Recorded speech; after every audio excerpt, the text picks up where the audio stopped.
Most car crashes fade from memory, but some are so brutal, so strange, they feel more like scenes from a nightmare than real life. In this video, we'll explore 5 more of the most disturbing car crash deaths ever recorded. Stories that don't just show how fast things can go wrong, but how the aftermath can haunt everyone who sees it. These crashes weren't just tragic, they were unforgettable.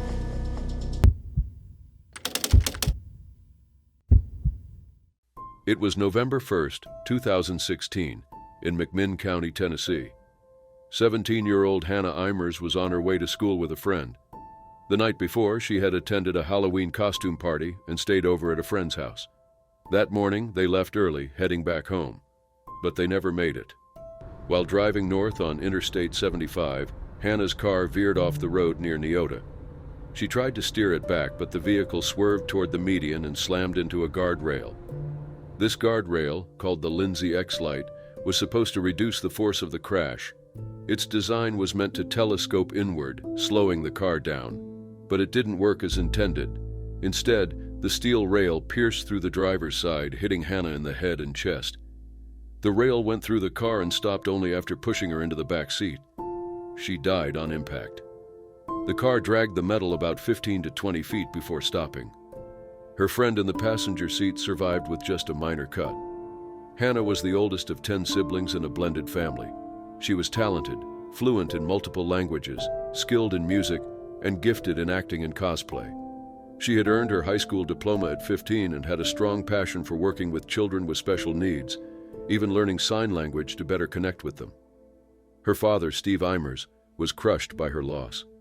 As an EMT, he had seen many accidents, but he couldn't understand how what should have been a survivable crash turned deadly so quickly. The fact that her friend walked away with only a scratch made it even harder to accept.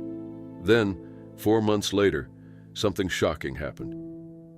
Steve received a letter addressed to Hannah from the Tennessee Department of Transportation. Inside was a bill for nearly $3,000, charging her for the replacement of the guardrail that had caused her death. Steve was stunned. "They will take your life and then send you a bill," he later said. What made things worse was what Steve found out next. Just a week before Hannah's crash, Tennessee had removed the Lindsay X-Light from its approved list due to concerns about its performance at highway speeds. Still, over 1,000 of them remained on Tennessee roads. Steve began digging deeper. He learned that Hannah's crash wasn't the only one. At least 19 deaths across the U.S. had been linked to X-Light guardrails.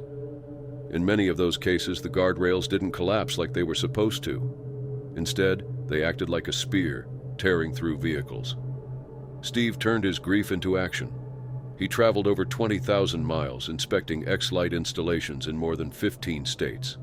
He found problems everywhere, damaged or poorly installed rails, some never repaired. In North Carolina alone, he inspected over 200 X-Lights and claimed nearly all had serious issues. Tennessee began removing the devices where speed limits exceeded 45 miles per hour. But other states, like North Carolina, did not. More than 3,500 were still in use there. Officials said replacing them all would cost over $20 million. Steve also uncovered concerns about the testing of these devices. The federal government relied on private labs to verify safety, some owned by the very companies making the guardrails. In the case of X-Light, it was tested by a lab owned by its manufacturer.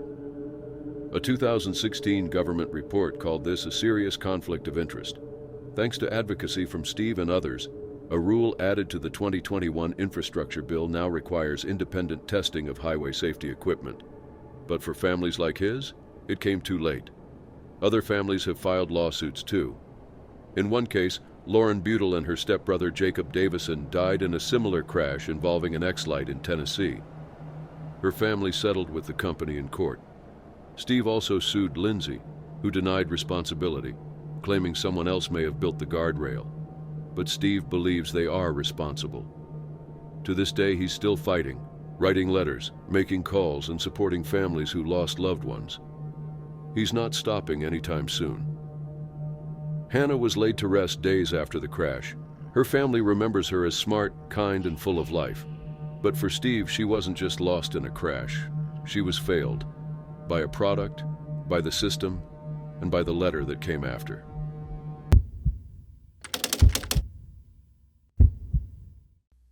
It was October 23, 2015, in the quiet countryside of southwestern France. A bus carrying a group of retirees had just started a short trip through the vineyards near Saint-Emilion. They were part of a local senior citizens club from Petit-Palais-et-Cournon, a small village of about 650 people. Their destination was Landes, a nearby region known for its scenery. The group included longtime friends and neighbors, some even couples who had joined many trips together before. But just minutes into the ride, things went horribly wrong. As their bus moved through a forested road near the village of Puisseguin, a logging truck approached from the opposite direction. The driver, 30-year-old Cyril Alexander, had his 3-year-old son in the truck with him. The truck carried logs and gasoline for chainsaws in a large external fuel tank. While turning on a sharp bend, Cyril appeared to lose control. The truck jackknifed, skidding across the road and crashing into the front of the bus. The impact ruptured the gasoline tank, spilling fuel onto the road. It quickly flowed underneath the bus. Sparks ignited the fuel, and both vehicles were engulfed in flames within seconds. The fire spread fast. Plastic parts inside the bus melted, smoke filled the air, and most passengers couldn't get out. Out of the 50 people on board, only 8 survived. The bus driver, whose name was not released, saw the truck too late, but still managed to open the emergency exits. That quick action helped some passengers escape. One of the survivors was 73-year-old Jean-Claude Lonardet, who had been sitting in the middle of the bus with his wife, Josette. They had just buckled their seatbelts when the crash happened. Jean-Claude said the fire spread like lightning. He unfastened their seatbelts and escaped through a fire exit. Once outside, he saw that most of his friends were still inside. Ignoring the danger, he ran back to help. Jean-Claude and another driver pulled out 2 passengers before the heat and smoke forced them to stop. The tires burst, windows shattered, and the bus was fully on fire. Jean-Claude and his wife were later airlifted to the hospital with burns. 41 people died inside the bus, many of them elderly or with limited mobility. Emergency hammers were available to break windows, but many passengers either didn't know about them or couldn't reach them. The fire was so intense that both vehicles were reduced to charred frames. Smoke could be seen from 10 kilometers away. Cyril Alexander and his son died in the truck. No one inside it survived. In total, 43 lives were lost, making it France's deadliest road accident in more than 30 years. Firefighters, helicopters, and emergency workers filled the area in the hours that followed. A crisis support team was brought in for the families. Identifying the victims took weeks due to the condition of the remains. Authorities began investigating immediately. Some blamed the truck for crossing lanes, while others thought the bus may have entered the bend too fast. Locals described that stretch of Departmental Road 17 as extremely dangerous, with blind curves and no warning signs. Mayor Xavier Sublet of Puisseguin said the bus driver had done what he could. Other witnesses questioned why the road hadn't been fixed sooner. Lawmakers pointed to poor infrastructure as a possible cause. The National Transport Office later submitted a report to the United Nations in 2017, raising concerns about fire safety and emergency readiness in public transport. In Petit Palais, the mood was somber. Many residents had lost friends and family. The village mayor, Patricia Raicini, lost 3 relatives in the crash. Some survivors were left in critical condition, others with burns or head injuries. Photos from the aftermath showed only burned-out shells of the bus and truck. For the people of Petit-Palais-et-Cournon, that morning changed everything. What was supposed to be a peaceful day trip became one of the country's worst tragedies, and a memory that will never fade.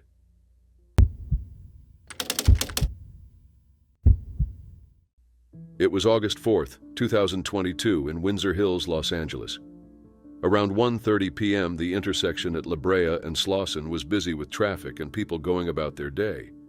At the same time, 23-year-old Ashery Ryan was driving to a prenatal appointment. With her in the car were her boyfriend, 24-year-old Reynold Lester, their 11-month-old son Alonzo Quintero, and their unborn baby boy who they planned to name Armani.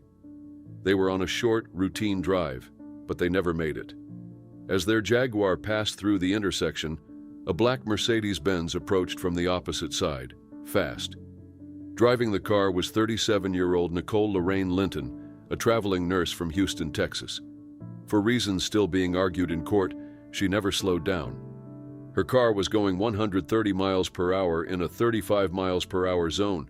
Surveillance footage recorded everything. Nicole's car ran through a red light that had been red for 15 seconds. It slammed into Ashley's car with such force that the Jaguar split in half and immediately caught fire. Flames quickly spread to nearby vehicles. In total, 9 vehicles were caught in the crash. The flames stretched across the road, and the aftermath was chaotic. One witness said it looked like a black cloud appeared out of nowhere. The sound, they said, was like a bomb. Ashley, Reynold, Alonzo, and baby Armani all lost their lives instantly.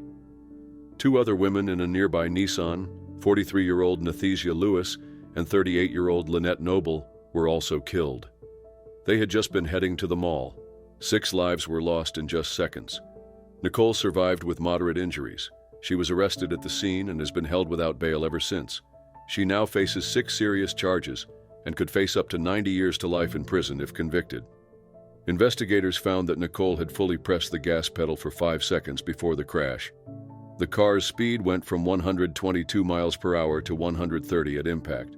Video footage showed her speeding up, not slowing down. The road had curves, which means she was steering, not frozen or unconscious. This led to many questions. Was she aware of what she was doing? Did something medical happen? Her lawyers said she may have experienced a medical episode that caused her to disconnect from reality. They planned to call a specialist to support this idea, but investigators pushed back. Nicole hadn't taken her medication at the time. She had a history of mental health issues and had experienced past episodes. In 2020, she was involved in another crash where someone was hurt. After the crash, Nicole's sister Camille launched a website sharing her background. She said Nicole was kind but had struggled with her mental health. She also said Nicole called her 4 minutes before the crash, sounding anxious and confused.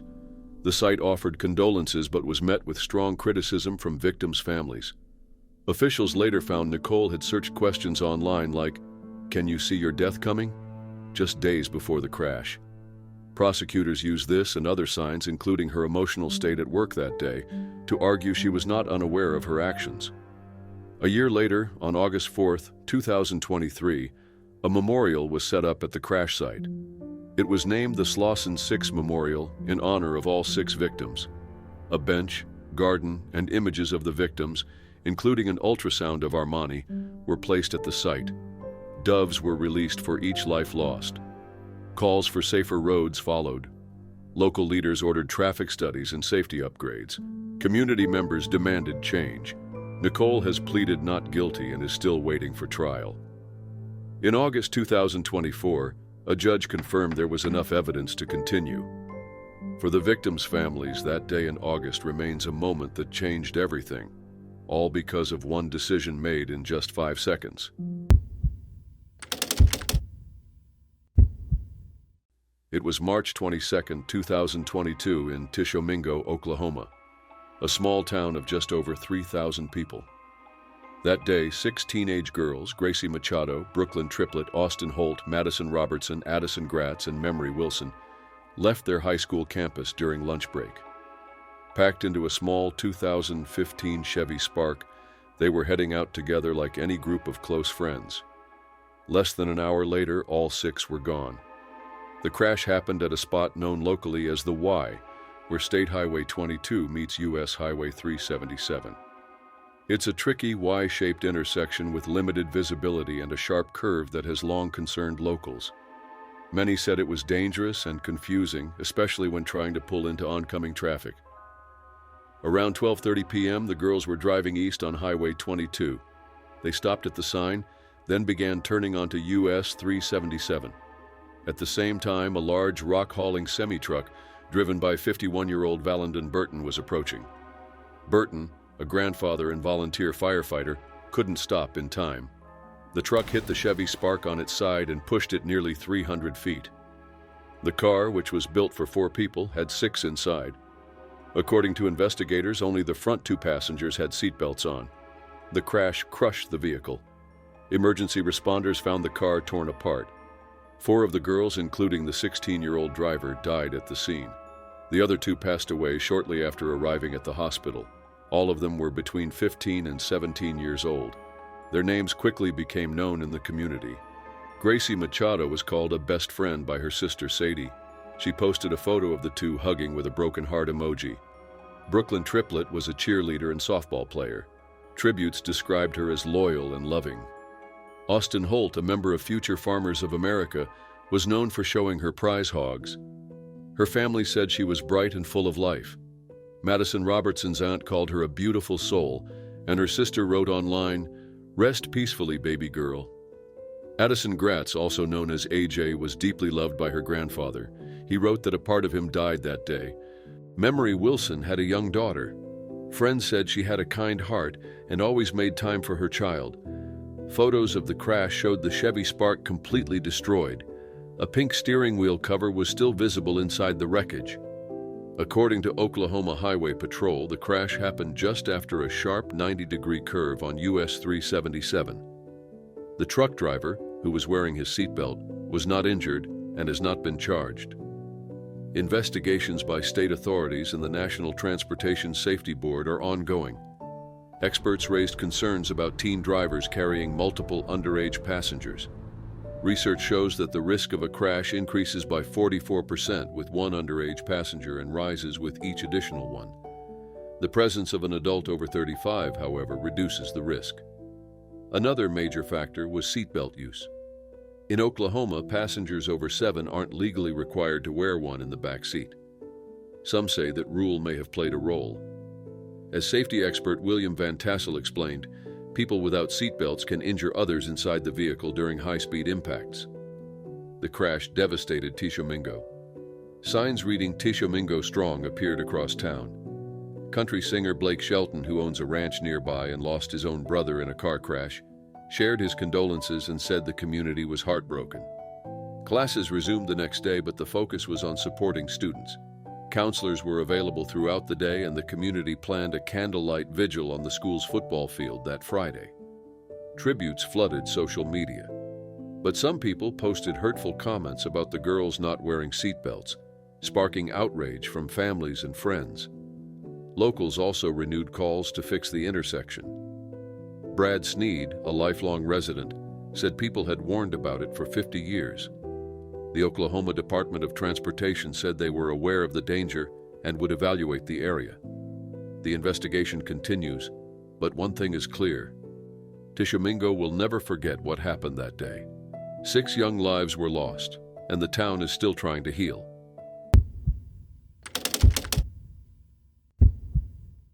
It was July 16, 2003, in Santa Monica, California. That Wednesday afternoon, the city's popular farmers market on Arizona Avenue was full of life. Around 9,000 people were expected to attend. Families, children, elderly couples, and tourists walked through the vendor-lined street, picking out fresh produce. The road had been closed off to cars, and everything seemed calm, until it wasn't. At about 1:47 p.m., 86-year-old George Russell Weller was driving his 1992 Buick LeSabre westbound along Arizona Avenue. As he neared the blocked-off market area, something went terribly wrong. First, Weller's car hit a 2003 Mercedes-Benz stopped at a crosswalk, but instead of stopping, he sped up. Witnesses said he drove around the barricades meant to keep vehicles out and plowed straight into the market. His car surged forward, covering nearly 1,000 feet at a speed between 40 and 60 miles per hour. Some estimates even said 70. It all happened in under 20 seconds. People described the scene as pure chaos. Some compared it to a tank tearing through the street. His car crushed tables, slammed into market stands, and hit dozens of people. Some victims were thrown through the air. Others were trapped beneath the vehicle or pinned against stalls. Melissa Cronin, one of the victims, later spoke about being thrown to the ground. Her pelvis was broken, her spleen severely damaged, and her head suffered trauma. She was one of over 70 people hurt that day. 10 people, including a 3-year-old girl, lost their lives. 2 of the most seriously injured were toddlers. Weller's car finally stopped after a pedestrian landed on the windshield, blocking his view. A nearby bicycle officer pulled Weller out of the car. Witnesses said he looked confused and distant. One said, "He definitely shouldn't have been behind the wheel." One woman was found alive beneath the car. Bystanders worked together to lift the vehicle off her before help arrived. News helicopters captured disturbing footage. People receiving medical care on red blankets, yellow tarps covering bodies, and a red Buick surrounded by wreckage. A small blue stroller stood near a blood-stained curb. It belonged to the 3-year-old girl who had died. James Butts, the city's police chief at the time, called it the most devastating thing he had seen in 3 decades on the job. He was especially shaken after seeing the young child who didn't survive. Investigators quickly got to work. Weller was taken to the hospital where tests showed he had no alcohol or drugs in his system. He later said he had accidentally stepped on the gas instead of the brake and panicked when he realized the mistake. Witnesses gave mixed accounts. Some said he looked frightened.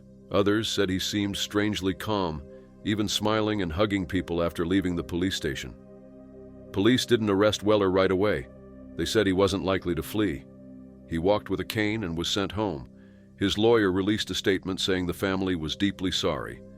They called it a terrible accident that had shaken Weller emotionally. Authorities checked his background. They looked at his medical history, his car's condition, and his actions in the days leading up to the crash. They found no evidence of mechanical failure. As time passed, more than 30 lawsuits were filed by victims and families. By 2008, Santa Monica had paid out $21 million to settle them. Weller was never criminally charged, which led many to question why he still had a driver's license. Following the incident, Santa Monica made safety improvements. They installed strong vehicle barriers costing $219,000. 3 years earlier, a police officer had warned that the market's traffic setup could lead to a disaster. Melissa Cronin later wrote about her recovery. She said that even years later, being in a public space would cause her body to tense and her mind to race. The crash still affected her deeply. George Weller lived under full-time care until he passed away on December 9, 2010, at age 94. This was not an act of harm, it was a mistake. But for the families who lost loved ones and those still dealing with the aftermath, the damage was permanent.